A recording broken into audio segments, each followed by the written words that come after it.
sejahtera untuk kita semua. Rekan-rekan media, di hadapan kita sekarang kita kedatangan Ibu Gubernur Maluku Utara, Ibu Shirley Suarda Laos.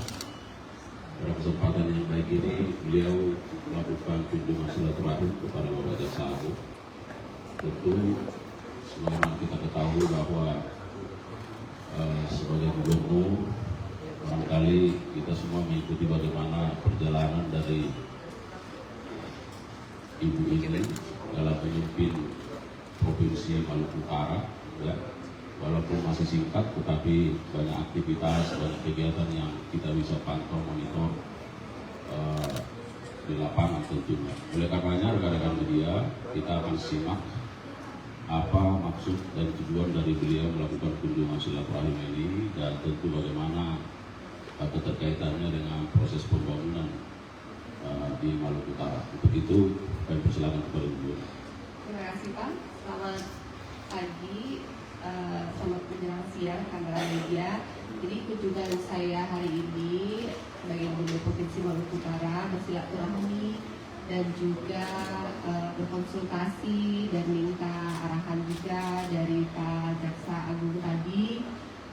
Arahan dari beliau untuk memastikan Pemprov Maluku Utara bekerjasama baik dengan Kejaksaan Tinggi di Provinsi Maluku Utara, saling berkolaborasi bagaimana memastikan pemerintahan tata kelola yang transparan dan akuntabel, dan juga memastikan pemanfaatan APBD setiap rupiahnya dimanfaatkannya dengan baik sesuai dengan tata kelola keuangan daerah yang transparan dan akuntabel juga, serta pemanfaatnya yang maksimal untuk kesejahteraan masyarakat Maluku Utara.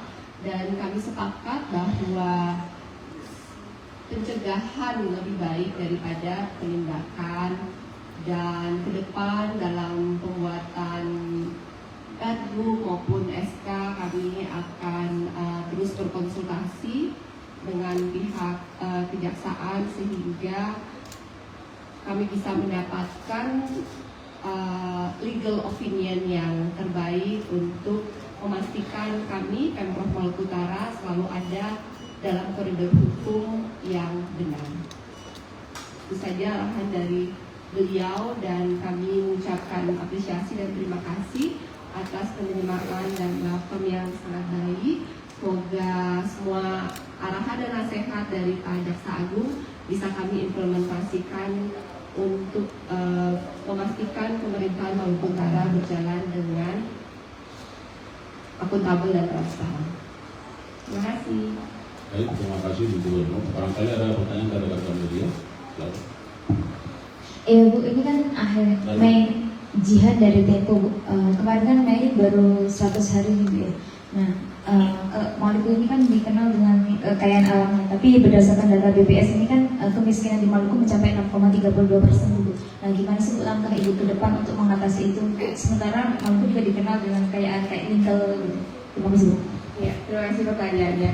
Ini yang masih menjadi PR kita bersama bahwa Maluku Utara berdasarkan dengan kuartal 1 2025 ini bahkan pertumbuhan ekonominya adalah tertinggi di Indonesia dengan angka 34,6%. Tapi ya memang masih menjadi PR untuk kemiskinan yang belum masih di angka 6%. Salah satu permasalahannya adalah karena pemerataan pembangunan belum merata, infrastruktur jalan jembatan yang belum terhubung, terutama di daerah kepulauan yang akses internetnya masih terbatas, kesehatan, layanan, infrastruktur masih terbatas. Tapi kemudian kami sudah berkoordinasi dengan semua kementerian terkait, dengan Kementerian Kesehatan di tahun ini membangun rumah sakit tipe C di Haltim dan di Taliabu, dan tahun depan ada 2 juga di Halteng dan mungkin di Halut. Untuk jalan jembatan pun kami sudah berkoordinasi dengan Kementerian PU. Kami sudah memberikan usulan untuk total jalan daerah, kabupaten, provinsi untuk dibantu dengan APBN karena fiskal kami di kategori lemah, dan berbagai macam upaya berkonsultasi dengan kementerian terkait dan membuat kebijakan untuk peningkatan PAD sehingga pelayanan dasar dan hal-hal yang bisa membantu menurunkan kemiskinan bisa segera diimplementasi sehingga angka kemiskinan bisa semakin turun.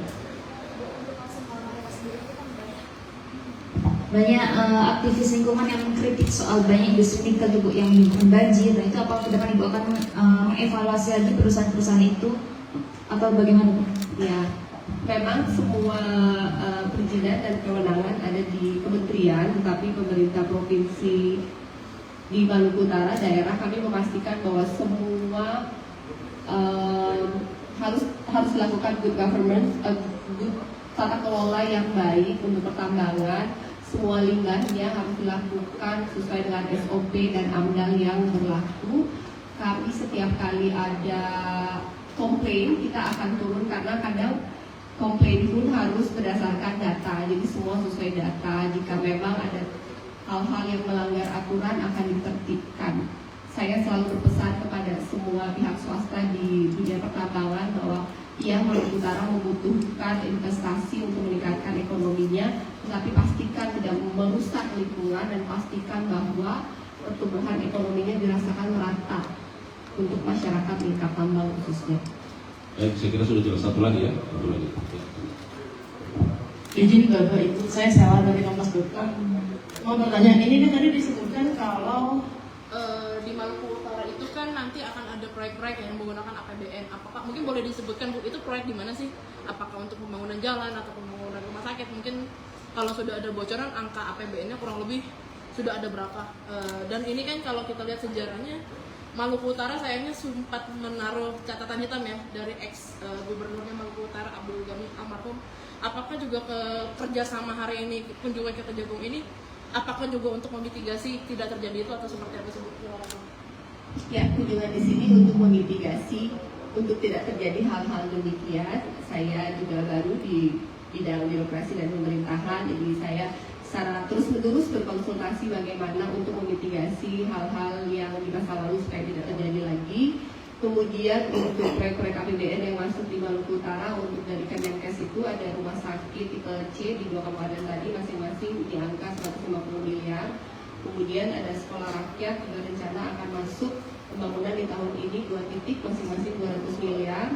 Kemudian untuk jalan jembatan dengan APBN yang ada mungkin angkanya sekitar, saya belum tahu pasti, mungkin 300 miliar.